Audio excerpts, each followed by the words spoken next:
बूढ़ी माँ की कहानी। आधी रोटी का कर्ज।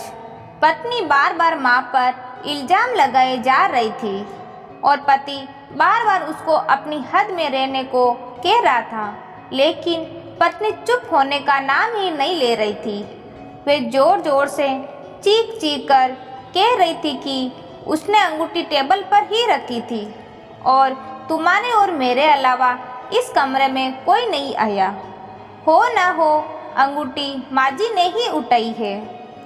बात जब पति की बर्दाश्त के बाहर हो गई तो उसने पत्नी के गाल पर एक जोरदार तमाचा दे मारा।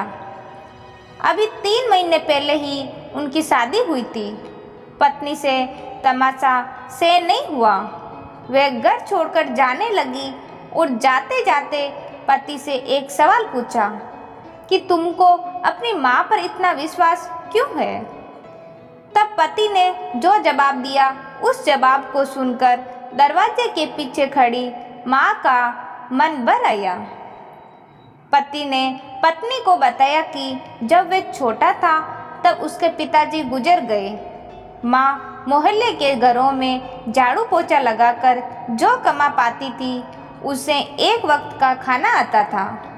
माँ एक थाली में मुझे परोस देती थी और खाली डिब्बे को ढककर रख देती थी और कहती थी कि मेरी रोटियां इस डिब्बे में हैं, बेटा तू खा ले। मैं भी हमेशा आधी रोटी खाकर कह देता था कि माँ मेरा पेट भर गया है, मुझे और नहीं खाना है।